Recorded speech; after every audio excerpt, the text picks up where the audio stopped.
Skull and Bones, the order at Yale, 15 of them selected out of every junior class. They paid. Wall Street financed Hitler, financed Stalin, creating communism, which is what they did. That's all very bad, and Skull and Bones is all involved in that with the order. They concerned the build-up of the three types of socialism: Bolshevik socialism in Russia, what we might call welfare socialism in the United States, and Hitlerian or National Socialism. And each book examines the financing and the contributions made by Wall Street, by international bankers, to the development of that specific form of socialism. It also was involved in changing the American education system from a classical academic, brain-oriented thinking, destroying that, and imposing an animal training method, which Skull and Bones was deeply involved, and I think I would just say the only entity at that time deeply involved, and managed to bring that wretched system of operant conditioning, Pavlov, Skinner, whatever you want to call it, animal training, out of the laboratory in Leipzig, Germany, Wilhelm Wundt, and get it adopted by leading American educators. Motivation and reward are crucial factors in learning. A motivated animal will learn any response which occurs and is promptly followed by a reduction in the strength of the drive.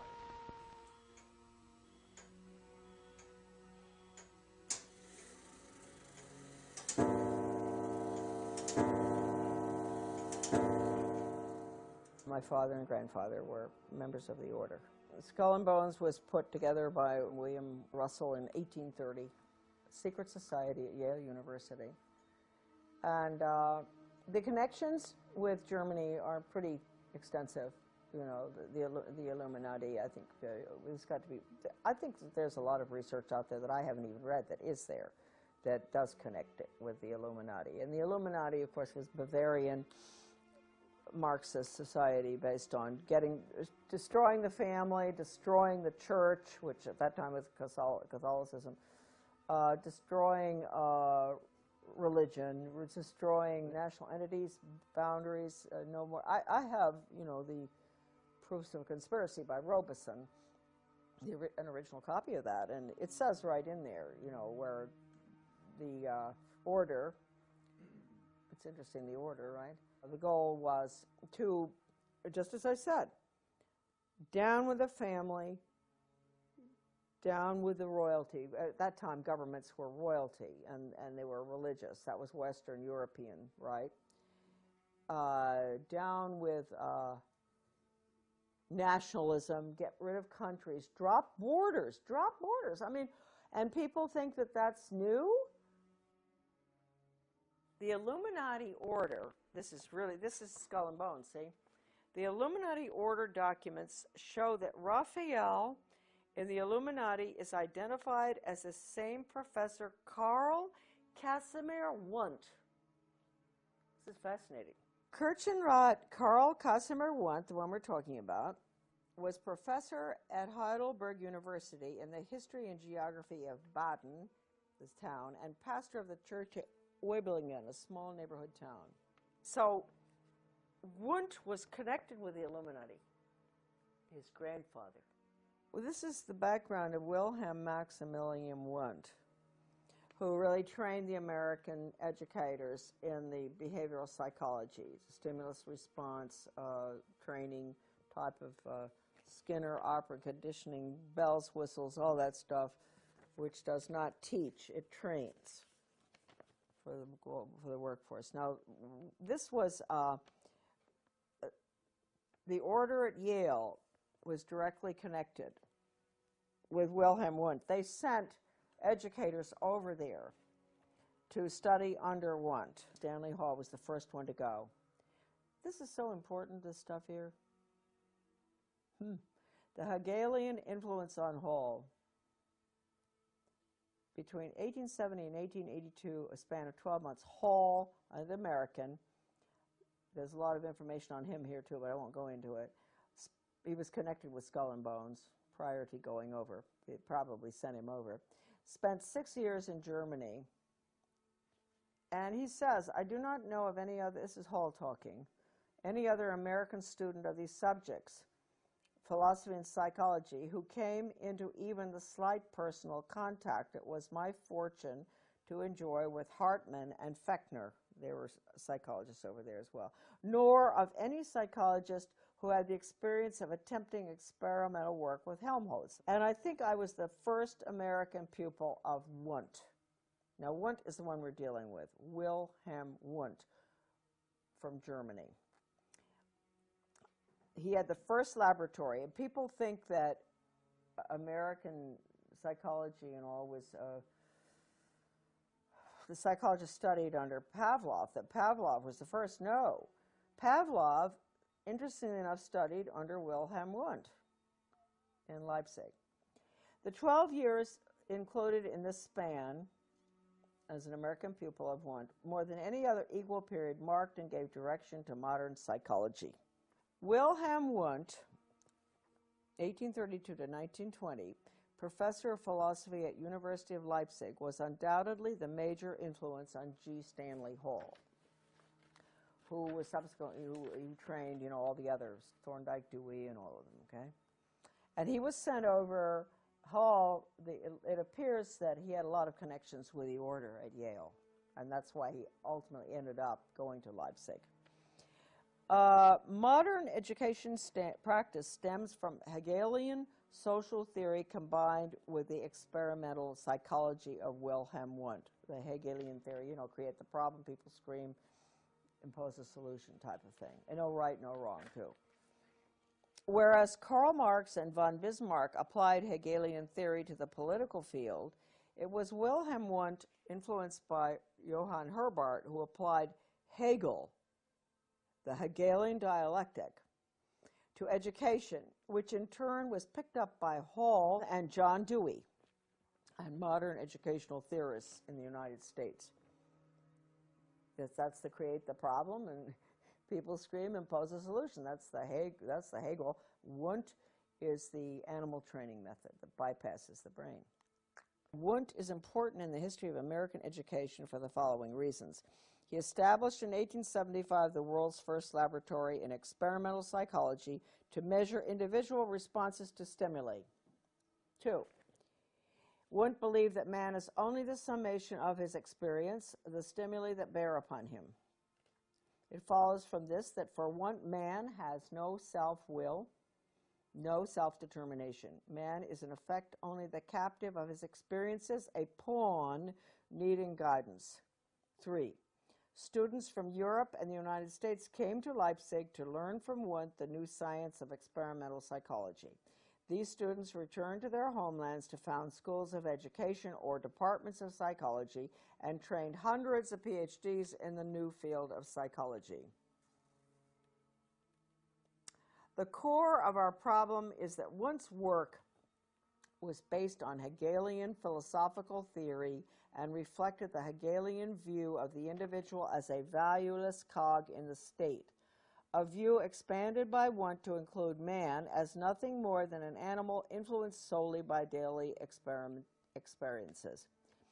This Wundtian view of the world was brought back from Leipzig to the United States by G. Stanley Hall and other Americans and went through what is known among psychologists as the Americanization of Wundt. Although Hall was primarily a psychologist and teacher, his political views were partially Marxist, as Hall himself writes, quote, I had wrestled with Karl Marx and half accepted what I understood of him. Confessions, and don't forget Karl Marx used, the Communist Manifesto was basically Weishaupt. It's important to remember that, huh? So this is really a very fine chapter out of Sutton's book, America's Secret Establishment. This is a chapter, How the Order Controls Education. And I want to point out that nobody but Sutton in the writings on the order has ever really dealt with education. Sutton saw the importance. I mean, he'd been doing all the work on our, aid to the Soviet Union on technology and all for the Hoover Institute. But he really, he's the only one who ever connected the order with education. Yeah, you know, even this great book that we've all, that Sutton Leipzig Connection, this great book, I don't believe that Paoli Leone understood the connection with the order either. He wrote about Wundt. It's a fantastic little book. You couldn't get it. The viewers can get this book. I think it's, you know, there are a few very important books on education. I'd say that this is the #1 book on education that's ever been written, this little book. And I think Anthony Sutton agreed, because he got a lot of his work in his book on the order from the Leipzig Connection as well. If we want to start with the condition of the average American right now, who has been conditioned by the television and in the schools and pretty much in daily life, you know, with the community councils and all, it goes away from the individual. Everything is to get, well, John Dewey said it, we have to get rid of the individualism. Everything goes towards the collective, the group. And ever since the early 60s or 50s, they've had the training sessions going on. They started in Bethel, Maine, National Training Labs, to use sensitivity training to bring people together in groups, and they'd all spill their guts about everything. And once you've done that, you're dependent on that person, right? Because they know everything about you. So this is the way you form the collective. It really is very interesting, the sensitivity training, how it works. And it says right in the original documents that it's Chinese communist thought control. Well, Americans have been exposed to this now, you know, certainly since World War II. And they've become little collectivists, really, groupies. They think that way. Anybody who thinks as an individual really is looked at askance, you know, strange person, you know, having an opinion that is opposite to what I've heard every night on the TV or in school or in college. Strange person, these individualists, huh? So that's what we're looking at now. We finally, this is very interesting right now. I mean, talking about the Rockefeller Foundation, the General Education Board of Carnegie, you have, this is the chart showing that the University of Chicago, the School of Education, which had John Dewey and Charles Judd were there. Columbia University Teachers College, John Dewey Thorndike, who had his pet chickens that he trained, James E. Russell, and then James McKell at in the Department of Psychology at Columbia. All those were all funded, and Hopkins Medical School, by Rockefeller Foundation's General Education Board and Carnegie Foundation. Now, when you think back to everything I've been talking about, the Carnegie Conclusions and Recommendations to change the American education, 1934, to change American education from the standard, you know, classical education that we have, basically to outcomes-based ed, because Carnegie, after they wrote that nifty little blue book that outlines a socialist America using Carnegie's views, they had something called the 8-year study, the Carnegie Corporation, which we didn't realize until I read something in the Education Commission of States used to have, or still does, maybe in Denver, has a newsletter. And I was reading it one day, and at the bottom of the page, I just saw something, and it said, OBE is simply because we were fighting OBE, outcomes-based education, performance-based education for workforce training, performance. And I turned the page, and I said, it's just a rerun, virtually, of the Carnegie Corporation's 8-year study in the 1930s. And I went, what? And then we went and we got the whole 8-year study out of the University of Georgia Library, because the editor of my book lives in Athens, Georgia. And we got the 8-year study. And the 8-year study actually is what they're putting in right now. It's the no grades. It's removing the Carnegie unit, which requires the old Carnegie unit. You guys went through it in school. You know, we all did. 4 years of math, 4 science, 4 English, 4 history, whatever, in order to graduate. And all of that has been removed now, because the student is not focusing on intellectual endeavor. It's workforce training. And so they're taking those years away, and they're taking ABCD grades away. They're taking kindergarten 1, 2, 3 through 12 away. And the whole thing is an open system where the child proceeds at his own pace and has his own test. He's not being compared against anybody else, no competition, because he is the cog in the wheel. He's being trained for the state and the corporations, not for his own upward mobility. Forget classical education. That's what they're putting in right now. They're calling it Reinventing Schools Coalition. And interestingly enough, why I should be living in this small town of Dresden, Maine, where it's one of the pilots, one of the few in the country for it. I went over and I found out about it. Their whole goal was to turn education on its head into training, which is exactly what they want to do, because if you take the Carnegie's little conclusions and recommendations for the social studies, forget social studies, okay, I don't know why they call it that really. It was really conclusions and recommendations for the destruction of American education, that little book. By putting that new system in, and the very people who signed off on their report were involved in all of this, Columbia. George Counts, Rudd, Ballou, you know, all the names.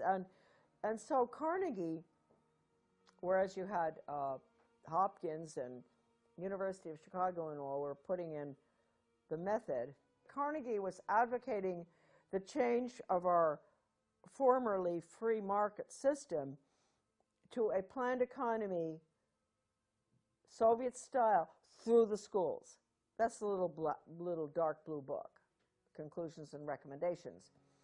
That is recommending a new form of government and economic system for the United States, and it clearly states in there the American people are going to have to get used to this, because this is the new order. That these barriers are breaking down all over the world. We've got to have a world system and all. You know, this is all. I mean, this isn't direct quotes, but this is what the book tells you, and that the curriculum has to be completely revised from the old classical curriculum to focus on world government, basically. That's that little 1934 book. So at the same time, you had Columbia University and Dewey and all of them. Dewey had, you know, a lot of them had been to the Soviet Union, George Counts, and they were just saying, this is the most wonderful system, blah, blah, blah. Well, you know, I think Counts recounted or recanted sort of at the end, you know. I think he realized, because things were getting pretty brutal in the 30s under Stalin. It was pretty hard to defend the system. But anyway, the goal, I think, people will always ask, well, why on earth did Wall Street finance the Bolshevik Revolution? Why would they do that? Well, I think they did it because Russia was I don't think they did it because they were atheists or one thing or the other. I mean, William Boyce Thompson, he was first head of the Federal Reserve, I think. He put $100,000 of his own money into Russia. I think it was all greed, personally. I think that's why they initially started supporting the Bolshevik Revolution. I think they wanted to be in control of the natural resources. I'm talking about America's Secret Establishment by Anthony Sutton. I knew Anthony Sutton. We met. We both were working on U.S.-Soviet policy. I used to be in the State Department, so I was interested in that too. But one day, you know, he said, you know, I'm interested in the influence of the order at Yale. And I said, oh, you are? And interestingly enough, I had just the day before received the copies of the membership in 3 or 4 little books. They're actually, we can take pictures of them if you want. I have them. And he said, you have the membership list? And I said, yes. And he asked me to send it to him, and I did. He promised he'd get them back, which he did. And he told me, he said, Charlotte, I've been doing research for the Hoover Institute for several years on U.S. aid to the Soviet Union and wondering, what on earth are we doing? Why are we building up our enemy? I just couldn't understand it. And he said, when I put all those names on the membership list that you had out on the dining room table, all of a sudden everything made sense.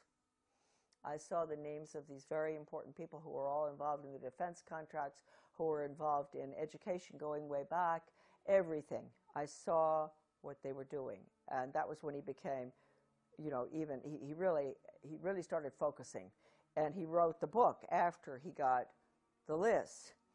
And I've always really liked that. This is a really good quote here that I like to use, because not just because the fellow that he's quoting was a friend of my father's, sort of interesting, but because it tells you exactly how important the Order of Skull and Bones at Yale is.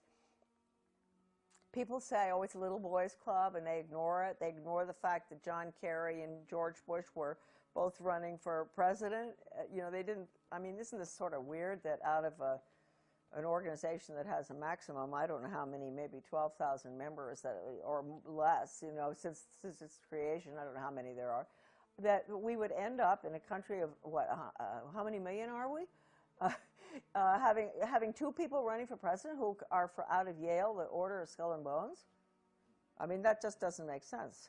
So anyway, this is a quote that he has. This is from F.O. Matheson, who was Skull and Bones, 1923. My father was too. To Donald Ogden Stewart, Skull and Bones, 1916, an older guy. In regard to Matheson, they called him Matty, Matty's upcoming appearance before the House Committee on Un-American Activities. So he's writing to his other Skull and Bones buddy, you know, soothing his concerns, saying, don't worry, we'll make it. We're going to get by here. You know, we're going to get our agenda in, basically. So Matheson says, quote, as long as we have somebody from Bones, himself, right, who can bring pressure on the committee, I should think we'll be all right. So that's a very important quote. Now, Sutton goes on here, and he says, for over 170 years, these people have met in secret. From out of their initiates come presidents, senators, judges, cabinet secretaries, and plenty of spooks, CIA. They are titans of finance and industry, and they have just recently installed a third Skull and Bones president of the United States, George Jr., right? George W. Bush's secret name is Temporary. His father, George H.W. Bush's Bones name is Magog, and his grandfather, Prescott Sheldon Bush, stole for the order one of their prized possessions, Geronimo's skull. But the Order of Skull and Bones secrets have always been safe for the press, of which much they owned. They owned, and that's why I think earlier you saw in this video, I mentioned that, or maybe I didn't. I've been writing letters to the press since 1975 that, with a direct quote from a communist, that regionalism is communism. And I've had other articles published, but they would never go near that. Either they would take that quote out, because that's a quote from a communist writer for the Daily World, writing for their own journal, the Daily World. And so when you talk about the control of the press, it's complete, the major media. I don't have to tell you folks that probably, but anyway. All right, no, Skull and Bones, Bonesmen, here's a little list. Time, Life, Fortunes, Henry Luce, Newsweek's E. Roland Bunny Harriman, right? Cowles Communications, Alfred Cowles. National Review's William Buckley. Boy, he took us to the cleaners, didn't he? Atlantic Monthly's R.W. Davenport. I guess Buckley was the one that managed to get the conservatives in line, so they're supporting a planned economy and all, right? He said that he said that John Kenneth Galbraith was one of his best friends, and he admired him. So, Did he repudiate the Birchers? Oh yes, yes. Went after the Birchers. He did terrible things, Buckley. Atlantic Monthly's Davenport, among others. If the Order is mentioned in the establishment press at all. Bones is defined as just a staid wayside for students. Its glory faded. This book is extremely important.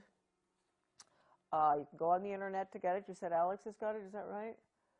I think we do. You're right. Anthony Sutton was educated at the Universities of London, Göttingen, and California. While research fellow at the prestigious Hoover Institute, he produced the monumental 3-volume series, Western Technology and Soviet Economic Development. Other books include The Best Enemy Money Can Buy, Wall Street and the Bolshevik Revolution, Wall Street and Hitler, and many others. All right, this is a picture of my grandfather, Samuel Clifton Thompson, born in Pottsville, Pennsylvania. And this picture is taken just before he went out to South Africa as a mining engineer to open up the gold mines in South Africa. I might point out that he was the first member in the family from the Order of Skull and Bones. You'll be seeing later, you're going to see a picture of Grandpa and my father is coming up. Pull it down a little bit. Okay. There you go. Right there. It's perfect. Thank you. And he lived out there from around 1897 and was there during the Boer War, and they returned in the breakout of the First World War I. My father was born in South Africa, obviously, and my grandfather met a lovely gal from Australia. That was my grandmother, and she had come, this is a very interesting story. She had come over with her father and 12 siblings on a sailing ship from Australia to Cape Town. My great-grandfather from Australia had immigrated from England and was the clerk of the works or something in Melbourne, Australia. And they had all those children, and can you imagine traveling on a sailing ship back in 1895 or something with all those children? And anyway, my grandfather somehow met, we don't know how, my grandmother. And they were married in Johannesburg in 1902. And he was a member of the order at Yale, and he was very close to Sir A. Bailey and some of the Fabian socialists. I don't really know what role he had in the activities of the order, but I would imagine some, because it was pretty big time gold mining, and he was very instrumental in opening up the mines there. So that's Grandpa Thompson. Here is a picture of the same Grandpa a little bit later with my father and my sister, Victoria.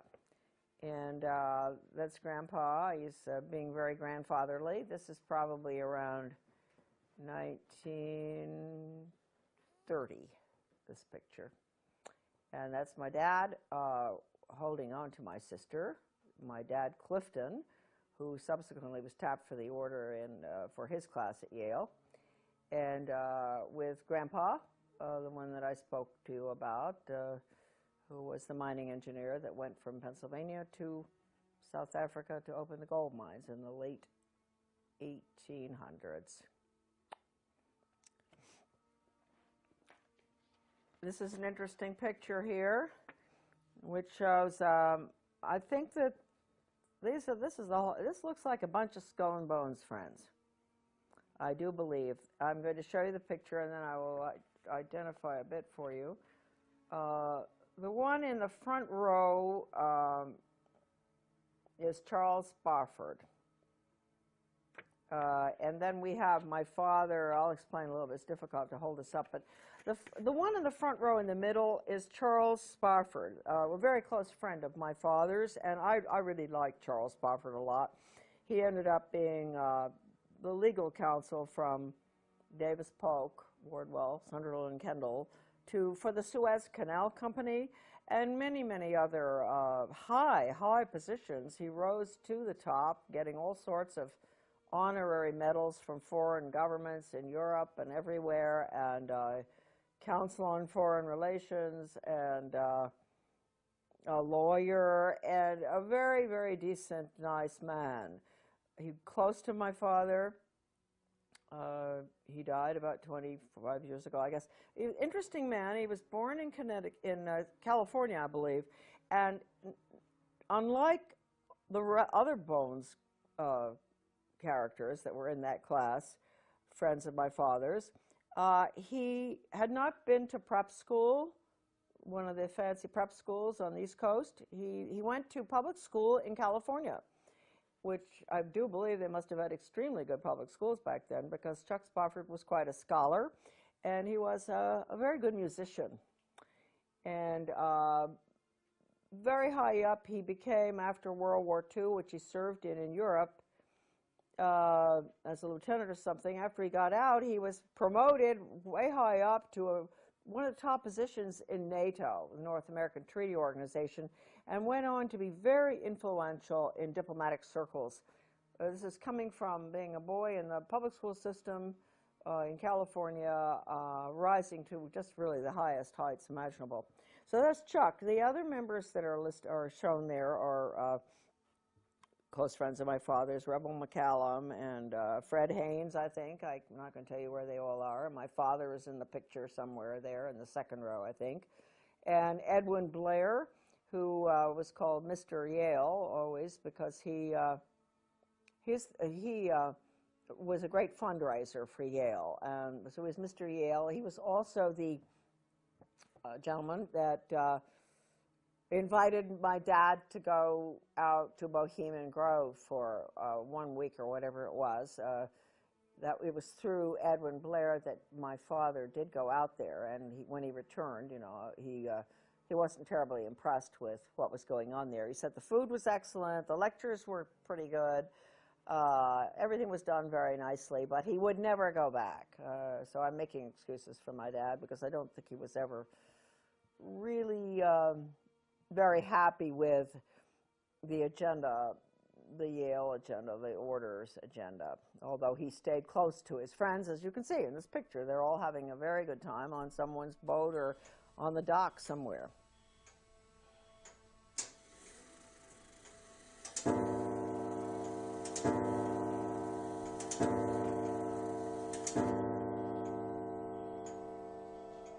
This is the Skull and Bones grandfather clock.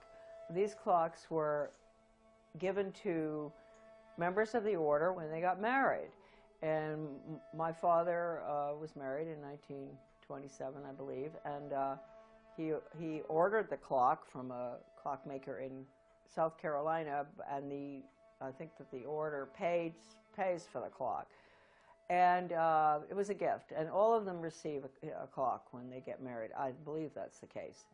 And we had it in our house from the time I was born, of course, and I remember it best because it's so mellow, and I would, as a young child, you know, waiting for Santa Claus to arrive, go to bed at night, and the clock would, you know, go off at every hour.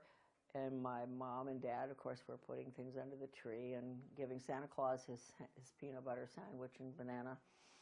And I was sleeping and listening to the clock. And then finally around, you know, 5, it would strike 5, then 6, and I'd know, well, I can get up now. And I'd run down, and Santa Claus had been there, and the sandwich had been eaten, and the clock would strike 6:30, and then everybody would have to come down and deal with me. So I just have great memories of the clock. And what the significance is with the clock. Dad used to always say, he was very firm about that. He never told us why, but don't ever let the clock wind down. Keep the clock wound sharp. And always keep it 5 minutes ahead. And what that means, maybe it means they're 5 minutes ahead of everybody. The order has to keep 5 minutes ahead of all of us. And don't let it wind down, because if you did that, they'd be getting 5 or 10 minutes behind or more. And as a member of the family, you never talk about the order. My father never discussed anything about the order of any significance, really. Although, as we said earlier on, most of his friends were very close. Very close friends were the order, and all of them, all the ushers in his wedding, were Skull and Bones. The order, and friends all the way through life. But that had nothing to do with his own personal beliefs and all. He was not involved in any major political decisions affecting our country or our schools or anything. He was a wonderful mayor of several towns, a very strict constitutionalist, which certainly doesn't go along with what the order stands for. I mean, he would really cause trouble on the board if anybody deviated from the Constitution. So that's just a little bit of a defense of a member of the order, my dad. And as you heard earlier on, you know, before he died, he did say that he would help me if he could, if he had longer right. So hopefully there are more members who've come to that conclusion, and maybe someday we won't have a problem with the order. I hope that the order doesn't continue causing all of us the problems that it's caused in the past, though, especially in education. Now we're going to get into the books. The books were originally, they'd never published the list of members in book form before. At least that's what my father told me. One day when he was ill, this is the catalog of the membership of living members, volume 1. I think it's around 1978, the date on this. Well, that one's 1977. Let's take a look at this. Oh, no, see, this is October 1983. This is what happened. Dad, I was taking care of my father. He was dying of cancer in New Jersey, and my sister and I would rotate, go down there. We didn't want to put him in a nursing home. So one day, it was pretty close to the end of his life, the mail brought these 2 books in the mail, which are, one is this one, Volume 1, The Living Members, the catalog of the living members as of 1983. And this is the catalog of all the members as of May 1977. This is the living and the dead. As of May 1977. So this is really the updated one right here. Anyway, I was opening the mail because my father wasn't well. I was taking care of all the business things and mail correspondence, and these arrived. And so I took them into Dad, and he said, "Cool." He said, "They're getting pretty fancy up there in New Haven." You know, he said, "What are they doing? Never been in book form before." And that was his little comment. And so I said, "Well, it is, you know." So we, around that time, I was working with Anthony Sutton on something, because I was always very interested in U.S. policy towards the Soviet Union, and he had done such remarkable work, aside from his great book, which came out subsequently on the order, but his work at the Hoover Institute in regard to United States transfer of technology and all sorts of information and money, et cetera, to the Soviet Union from the time of the Bolshevik Revolution. And so Sutton was very highly respected in that field, and he told me, it just was a fluke really, that he happened to call right at the time when the books had arrived, because he said he couldn't understand what it was all about. And I said, "Well, you may be interested, I think, you know, in the order at Yale." And he said, "I am." He said, "I am interested in that." He said, I don't understand the connection. And I told him that I had the lists in book form.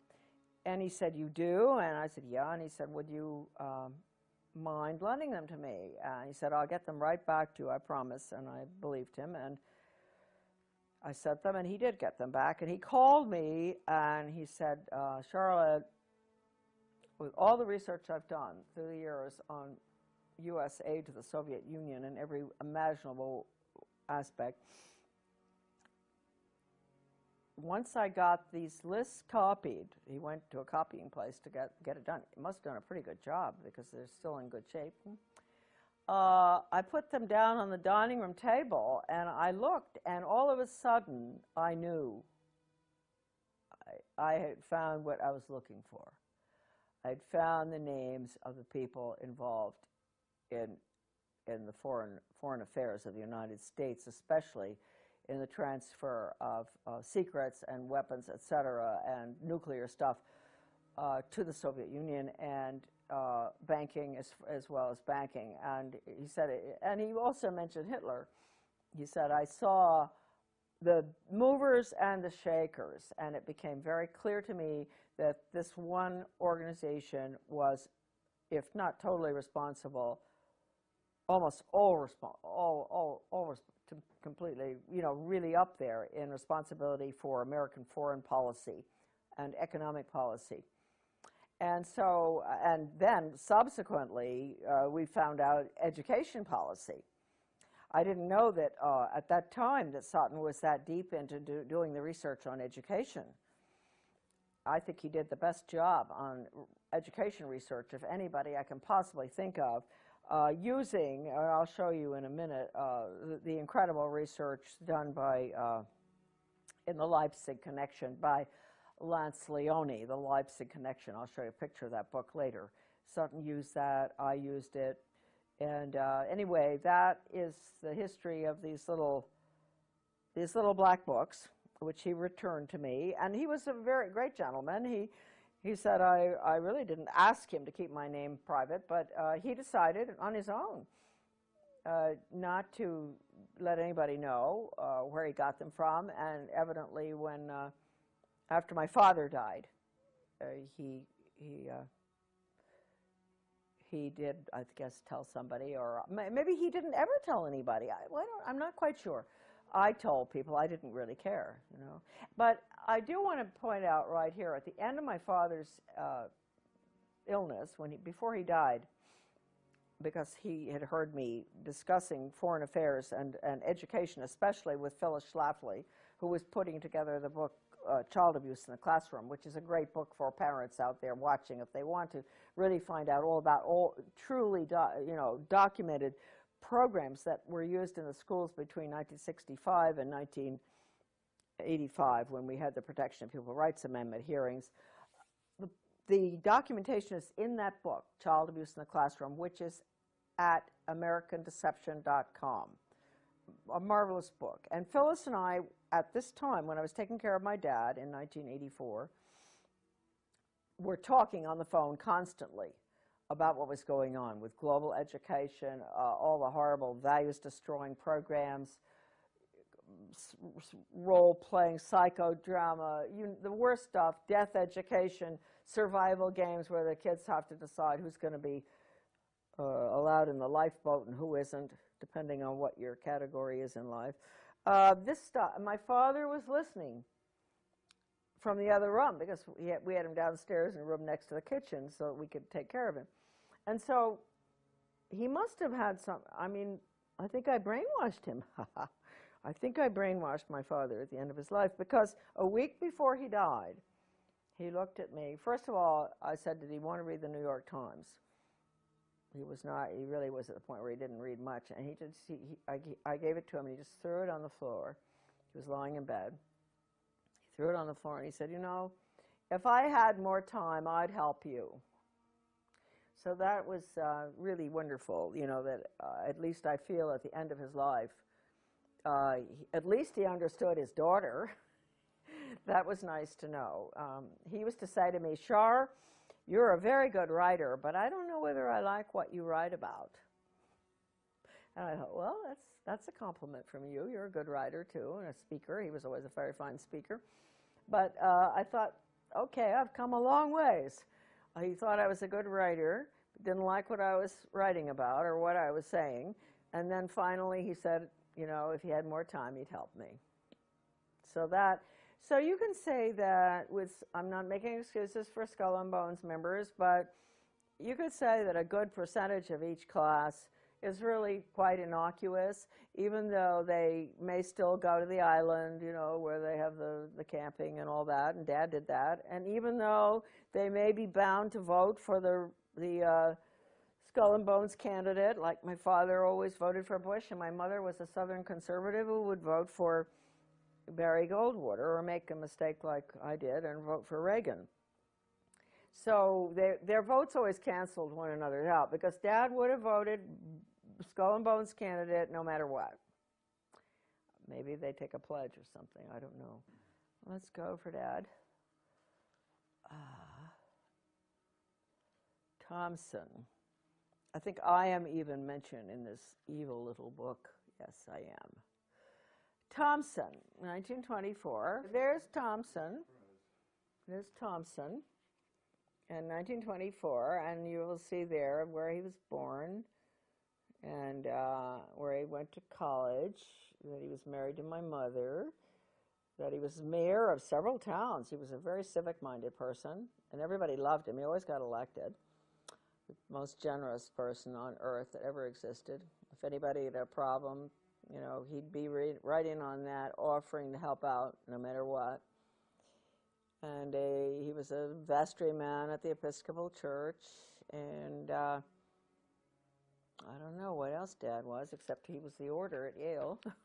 Anyway, did you get that picture okay? I did. I can even see your name on there. Oh, good. So it says 1924, law retired, born January 3rd, 1903, Johannesburg, South Africa, where he resided, Moseley Road, Far Hills, New Jersey, worked at Appleton, Rice and Perry, New York, counsel and director, SEBA Corporation, 4664, mayor, Sands Point, New York, 40 to 47, member, Township Committee, Mendham, New Jersey, 61 to 71, married June 4, 1927, Charlotte Dyer, and daughter, Victoria Romig, and Charlotte, my goodness, my name is in the Skull and Bones little black book of members. I didn't even know that, huh?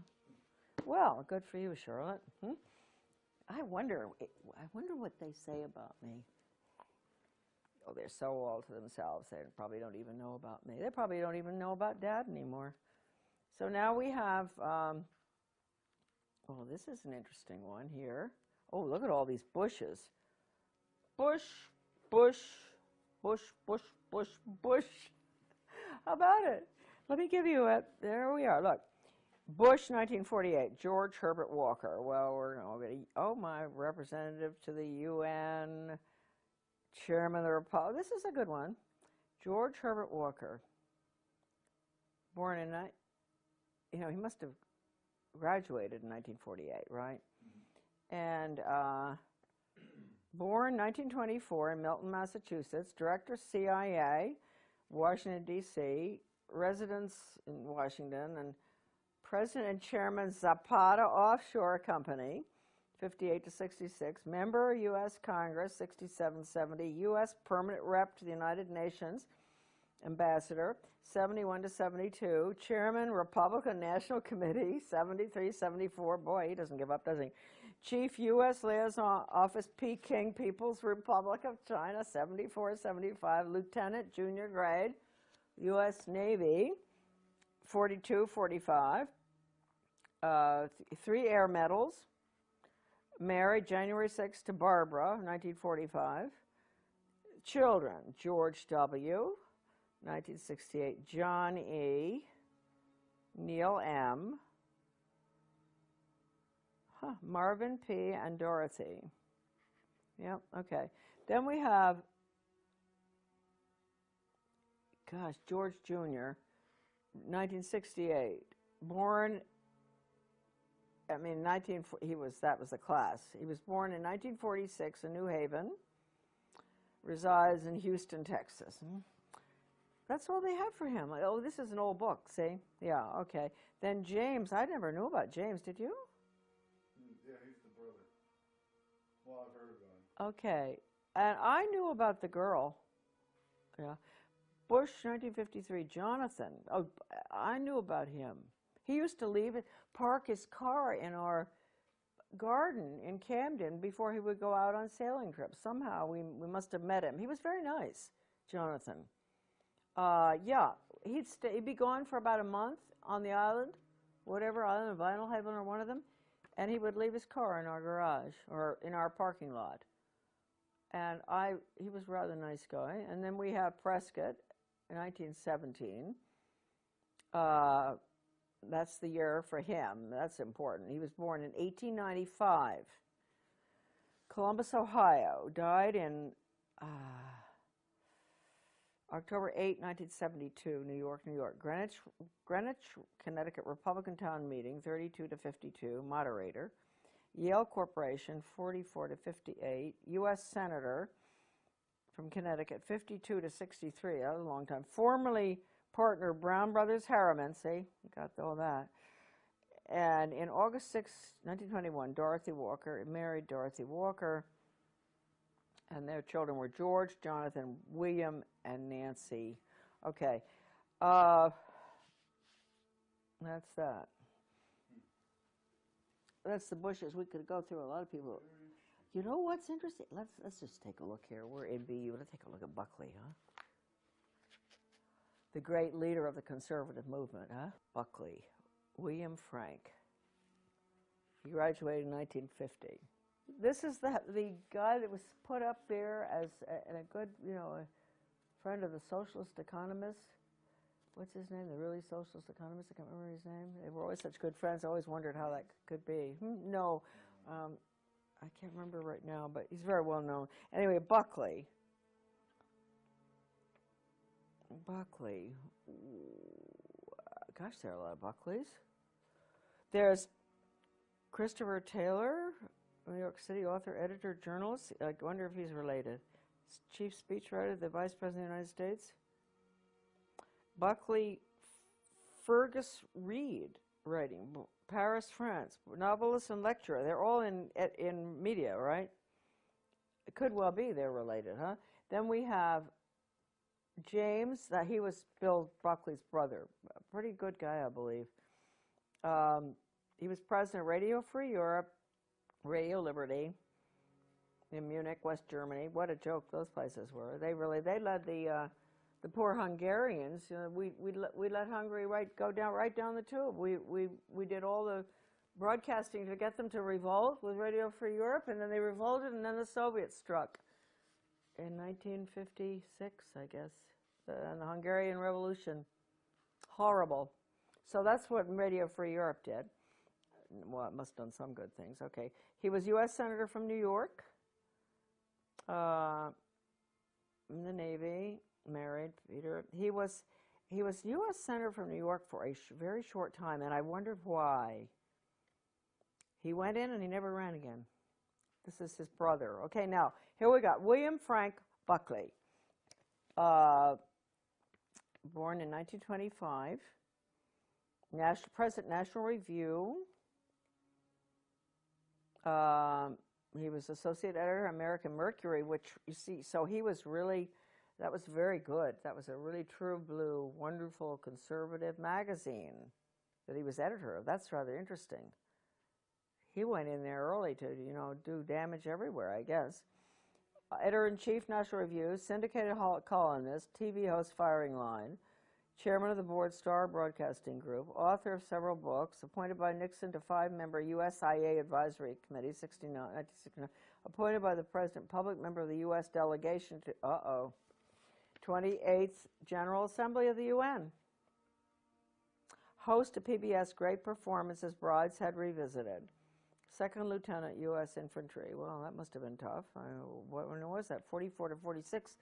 Right at the, that's the nasty end of the war. Married to Patricia Taylor. Okay. Bundy. No. But he was confirmed CIA, wasn't he? He certainly was. With Ward, what's his name, and all of them. Maybe they don't put that in. CIA, huh? And here we got Frederick McGeorge Bundy, the one that's listed in the NEA's Cardinal Principles Pre-Planning Board. This is very important. So at the top, the NEA has all these characters, these rotten leftists, educators and government people, top skull and bones people. All right. There's McGeorge Bundy, and there is Frederick McGeorge Bundy. Isn't that interesting? So McGeorge Bundy's the one we want. His brother was the other one. Is that something? 2 brothers were of the order at Yale. This is sort of fascinating stuff. And then William Bundy. All right, McGeorge Bundy. And remember that he was listed on the NEA's Cardinal Principles Revisited, 1976, which was the total international world government document, education for world government, basically. He was listed with all the rotten educators, Theodore Sizer, Oh, everyone you could imagine. And anyway, here we go. And Rockefeller, David Rockefeller, which makes one ask at the top of the NEA, how many teachers know that the NEA at the top is allied with the Rockefellers and the insiders and the establishment and the very people that everybody will tell you the NEA abhors. So anyway, here we go. George Bundy, born 1919, professor of history, NYU, lived at 133 East 80th Street, New York. They all have good addresses.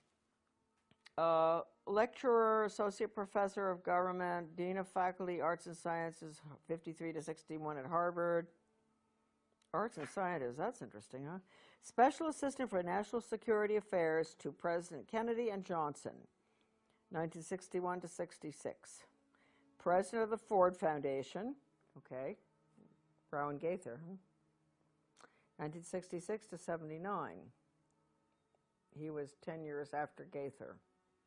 He knew, same thing that Gaither told Dodd. Captain United States, 1942 to 1946. Can you imagine? They were really in nasty wars and all. Maybe that's what caused them to be so world government oriented. I don't know. Well, they learned it at the order at Yale, I guess. Okay, nothing more of interest there. Married to Mary Lothrop, the children and all. And William Bundy, okay, this is another one. This is the other one that's important. Journalism, born, this has got to be his brother. Editor, Foreign Affairs, okay, CFR. Yale Corporation, Covington Burling Law Firm, he's a very important one, this one. Columnist, Newsweek. Oh, whoa. Staff Director, President's Commission on National Goals. That was a bad commission. Maureen Heaton covered that in her book. National Goals, all right. Deputy Assistant Secretary of Defense, International Security Affairs. Assistant Secretary of State for East Asian and Pacific Affairs, 64 to 69. Major Army Signal Corps, August 41. They were all in the war. Legion of Merit, British MBE. Married to Mary Atchison. I wonder if that's Dean Atchison's. I don't know. Michael and Christopher. Okay, well, you know, really, these people are something else, aren't they? They are important. They are very important.